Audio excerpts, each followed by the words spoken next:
good. Oh. By the way, does anybody think that is water? When you look at that, do you think it's beer for the first time? It's crazy. Oh. Right, what have I got there? All these gadgets behind us. It's a really fascinating subject, and I think you're going to have some really interesting insights from my panel. But I would love to get your thoughts and ideas as well. If you've got any questions at the end, don't hesitate. I'm sure we'll have an opportunity to do that. I'm going to ask our panel to introduce ourselves first of all. So if we start with Jacqueline.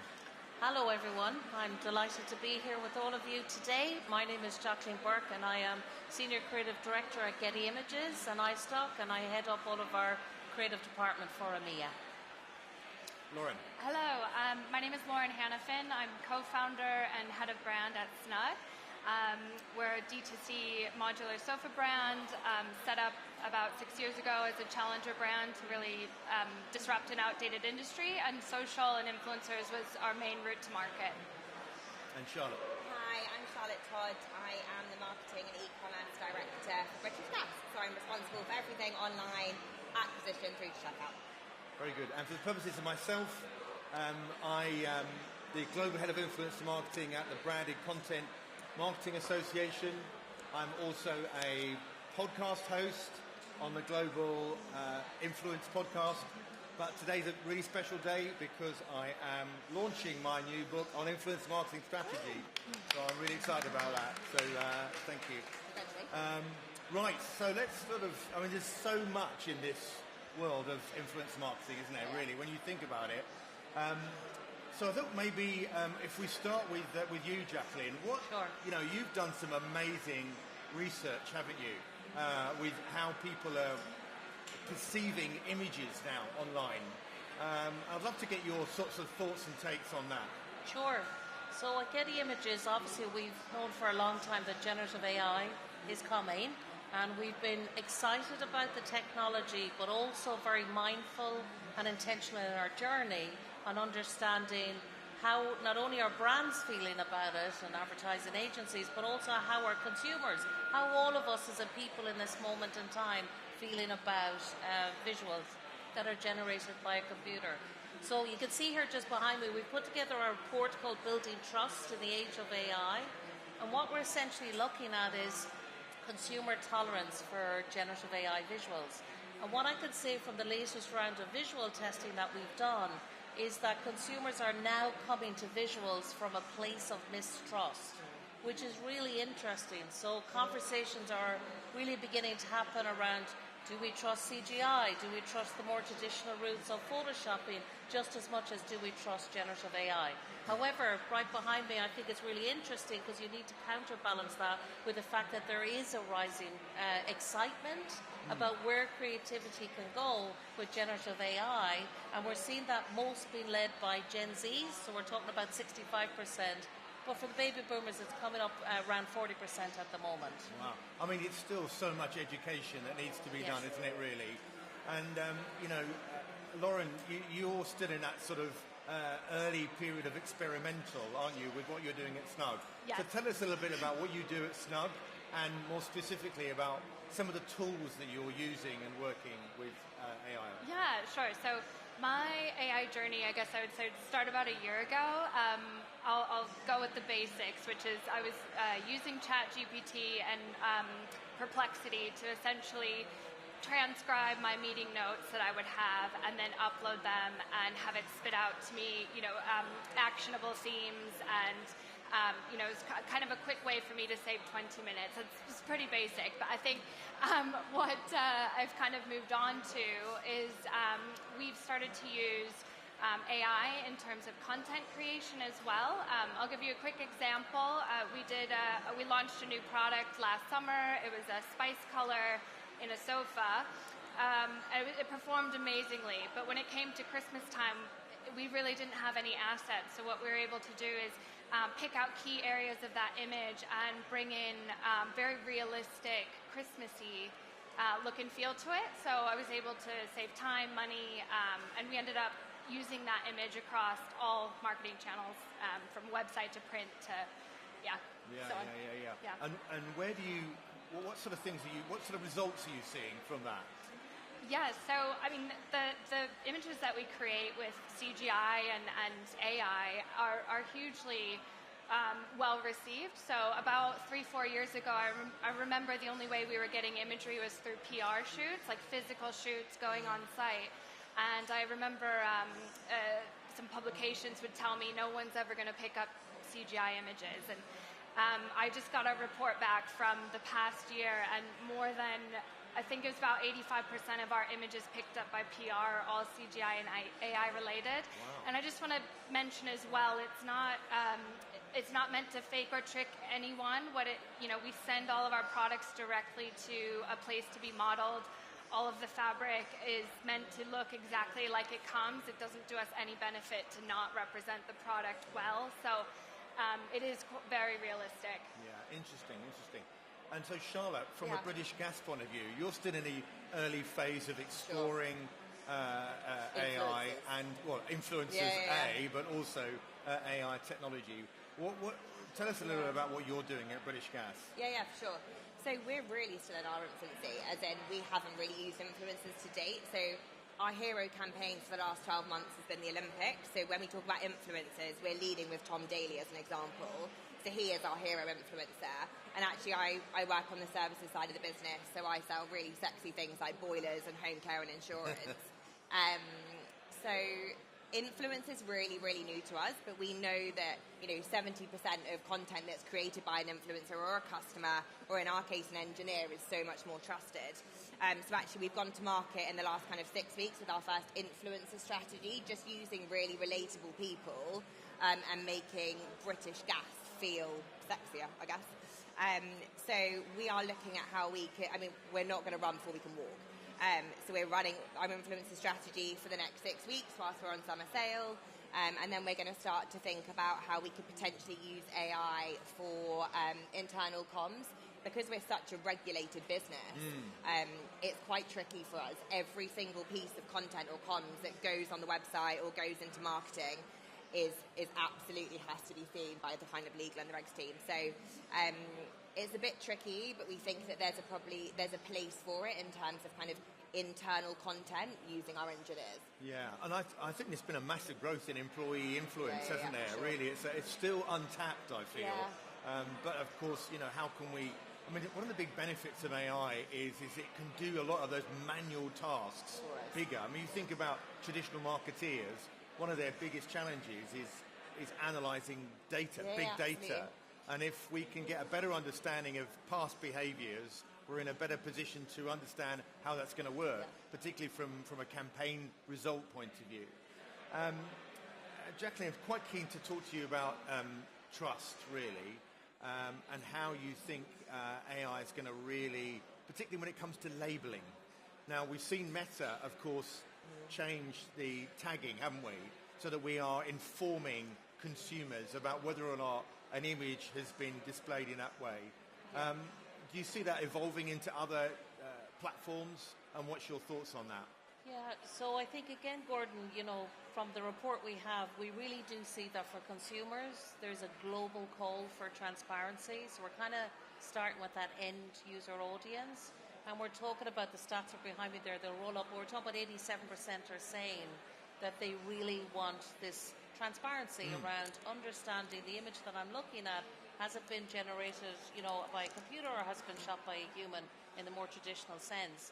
And, when we ask why, it really comes down to this sense of fear.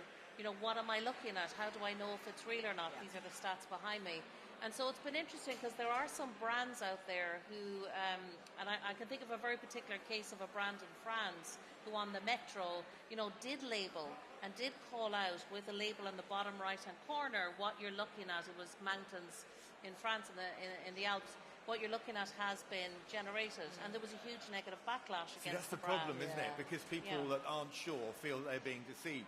I was just going to ask you on the back of that, do you remember with the Princess of Wales and the huge furore over the retouching scandal? And a lot of people that hadn't even realised that are now starting to think, oh my goodness, this is going on commonplace. Well, this is opening up these questions about those more traditional things we all do. I mean, I'll put my hand up, with a little bit of Photoshop in on pictures Who on your doesn't phone. face Yeah, very quickly. Or a filter. But I think that this is what Gen AI has done. It's opened up and put a very heightened sense on what's authenticity. What do we mean by that? And so again, this stat just behind me is just really showing that 9 and 10 are now saying that authentic visuals are pivotal to actually building trust within a brand. They want to see it called out. So we did a very interesting survey just very recently where we did image testing that tested how consumers felt around cameras that, let's say, real photos, let's put it in inverted commas, that come out of a camera versus real photos that have been photoshopped versus CGI or 3D modeling versus generative AI. And what was interesting is that 70% of consumers, and this is of a scale of 7,000 plus consumers in 25 countries around the world, most engaged with the authentic, call it in inverted commas, real photos that came out of a camera. And we've seen it massively drop off as he got down the list towards generative AI. What was interesting to me to understand was, can consumers actually identify correctly what they're looking at? And so there's many, the data, as we always know, could tell interesting stories and not the stories we wanted to tell. Yeah. But what we know is that for 70% of consumers, they got at least one generative AI image right. With some of the real images, they got that wrong, right? But for me, as you kind of broke it down, what we were interested in understanding is what to you looks like a generative AI image. If you're doing that in your brain and you're thinking, am I looking at something real or not, and it's important to me. So the answers that came back were perfection, fantasy, and something that has a lack of realism is to them what really felt like I'm looking at a generative AI visual. Although the irony is, a lot of people love fantasy. Yes. I mean, you look at the comic characters of, there's a huge audience for that. And even when it comes to influencer marketing, I'd be interested to get your view on this, Lauren. You use real influencers as part of your campaigns, and you did that right at the start of your journey. Yeah. Would you consider using CGI influencers and AI-driven ones to promote your products? That's a really interesting question. We haven't explored that or gone down that route yet, but I think my first question would probably be around what is the audience demographics of that AI influencer, and are they going to, is the content that they make going to directly speak to my audience that I'm interested in? I'm not sure. I'll need to think but about it. it's the right way to look at it. I mean, I think sometimes people forget. You should always be, when you look at influencer marketing, audience first, audience first, and look at the influencer as a conveyor belt and not just look at the aesthetic of that influencer themselves. Yeah. Interesting. What about you, Charlotte? Do you like the idea of a CGI influencer? I like the idea of being able to get to market quickly, whatever that looks like. Right, that makes sense. So we're probably... So whilst we're British Gas, and obviously we're massive, we're actually not massive when it comes to the services side of the business. We're in a huge, huge period of growth, and we've just done a load of work in terms of actually identifying who those customer segments are. So yes, if we can convey the right message to the right customer at the right time, and it feel authentic, absolutely open to it. Okay. We just wouldn't want to put anything in that would potentially hinder trust, because as a brand, we have a bit of a trust issue. Doesn't necessarily affect our side of the business, but broader, we absolutely do. So, let's look at some of the not from the front end. Look at some of the stuff from behind the scenes. Like I'm thinking about creator content. Now we can get blog ideas quicker through some of these tools.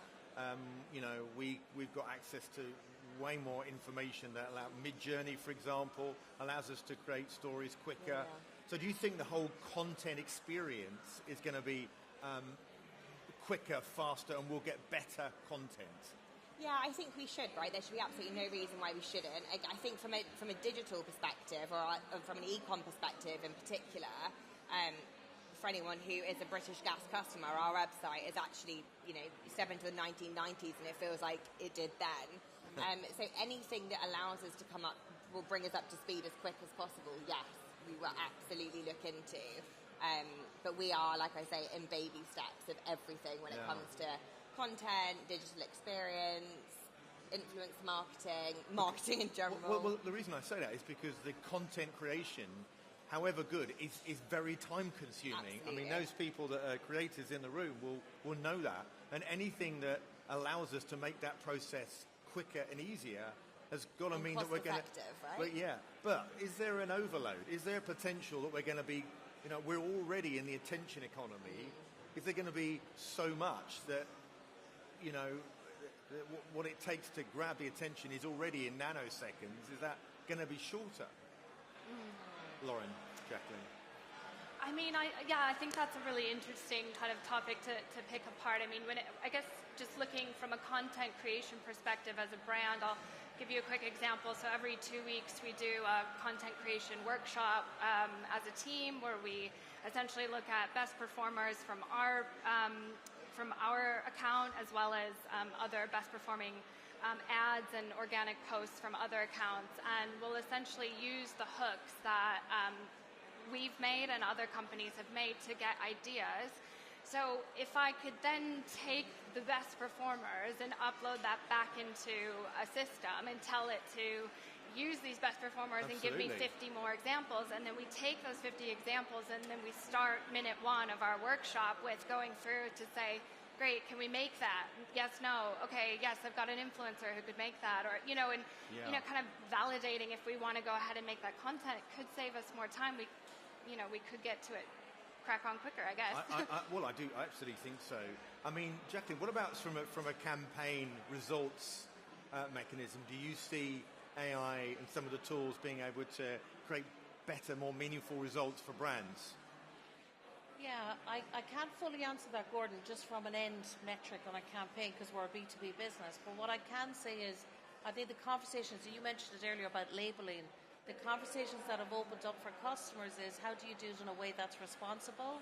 So like when we get up in the morning at Getty Images and we provide this marketplace for either getting a pre-shot visual that's readily available or using generative AI to do that, it really does come down to how do you save time and money, but also how do you elevate creativity in a way that's responsible and legally keeps you risk averse. Yeah. And so I think with generative AI, with a lot of the popular models that are being used out there, they're absolutely scraping the net for content. There's a whole issue around creators, content creators and IP. Who owns it? Yeah, exactly. Who owns it? Yeah. And I think that's going to open conversations, which is why we at Getty Images, we've developed a model called Generative AI by Getty Images that's really looking at having a training model that's only based on permissioned visuals and data that fairly recompensates creators whose visual content has been used within that model and who within in our product is actually educating our customers. And what I mean by that is, when our customers interact with our tool, our training sets don't know who Taylor Swift is. They don't know what a Nike logo is, because it's a copyright element, and so the tool will actually tell you that that's not something that's going to pop up within the system. So I do think, Gordon, to your point originally, there's a lot to do with education on it, to do it in a very safe way. And then in terms of brands, I mean, as an insights person, my life at Getty has been really on our insights team and doing lots of visual analysis.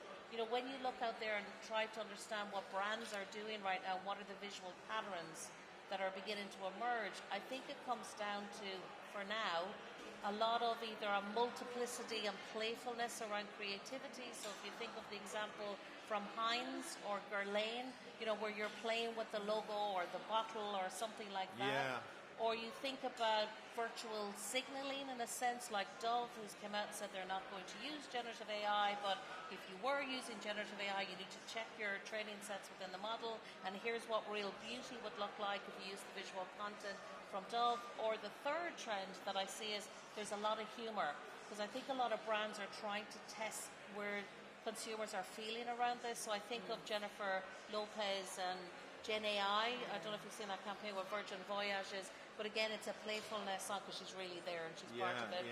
But I think brands are really trying to sense where it's going and be involved in the conversation. Was this the one that was at the Oscars that wasn't? Katy Perry. Oh, was it? Who was that? Yeah. That was Katy Perry. No, she was at the Met Gala. Oh, Met Gala, that was it. Yes, yeah. yes. Yeah. But the amount of engagement was insane, and she wasn't even at the event. Yeah. Just on that last point that you were saying, because when we were having this pre-talk, we were talking about a case study about a voice actor. Oh, yes. Do you remember? And remind me. I could talk a little bit about it, but it's not from us at Getty Images, it was from customer conversations that we're having, where, in terms of creating efficiencies, what Lauren's talking about, and Charlotte, efficiencies, I want to get something done in a meaningful way, but also it's time efficient. We had a customer, talking to us about how they'd use an employee internally, who very much signed off on it, and was doing a video, let's say, to present a product, right? And the company wanted to get it out into all of their markets as fast as possible with localization. And so what they wanted to do was use a generative AI voice model to actually take that person's voice and with his permission and actually turn it into all of those languages.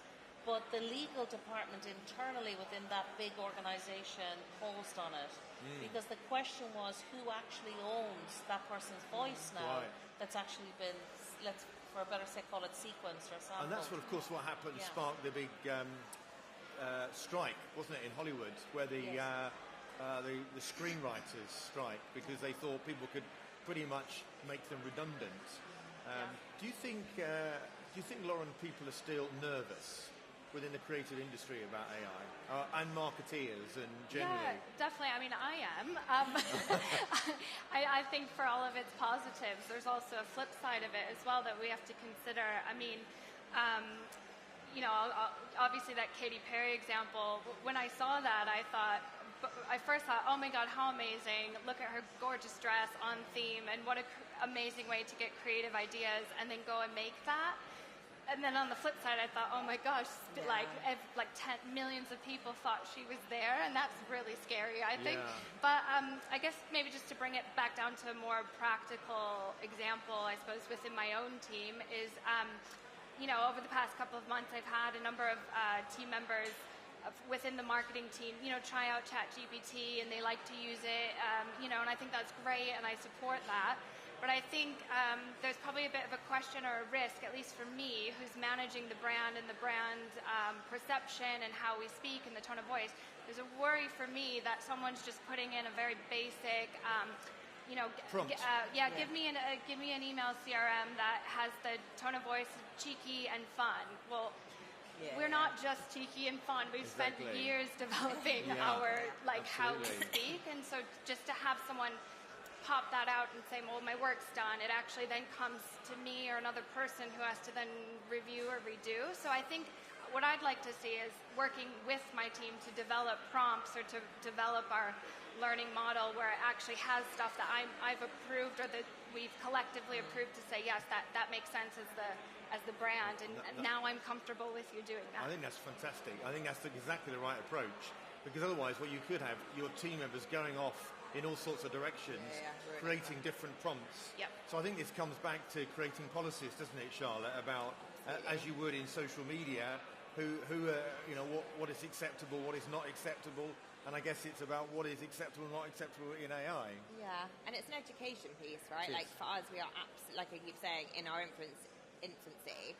So it's about educating the senior leadership team, ensuring that brands are really happy and that the tone of voice is adhered to, because otherwise customers will just never believe it and we'll lose trust, and that's one thing we don't want to do. Amazing. Right, guys, I can't believe it. We're done. It's 3:30 already. We've got time for a few minutes of any questions. Would anybody like to share a question for my panel on AI? I do have one. Oh, you do have one? I have one on chat, and then we can have a microphone if there's others. So it's talking about the sample size. Was the sample size in the study the building trust in AI? What was the size of it, and who was part of the panel demographically? What was the second part? Oh, who was part of the panel demographically? Okay, so sample size was 7,000 plus consumers in 25 countries around the world. We've done it in partnership with MarketCast, so I'm sure a lot of you know MarketCast in the room. Demographics were really broken down across age, across gender, across industry, across socio-economic levels and so on. So very happy whoever has asked that question to actually supply a lot more information directly about it. But a lot of that will be captured in the report. Great. Yeah. That was the one question from the chat app. If there's any others, now's your time, or if you'd rather have a handheld mic. It's a fascinating discussion that covers a ton of interesting topics. And I don't think we did it, I think we in half an hour, we did the best we could, really. I mean, it just you could talk all day. sorry, thank you, yeah. A lot of people say that, yeah. But look, I want to say thank you very much to my three amazing panellists, and I wish you a very happy afternoon at the MadFest show. Thank you. Great. Thank you very much indeed.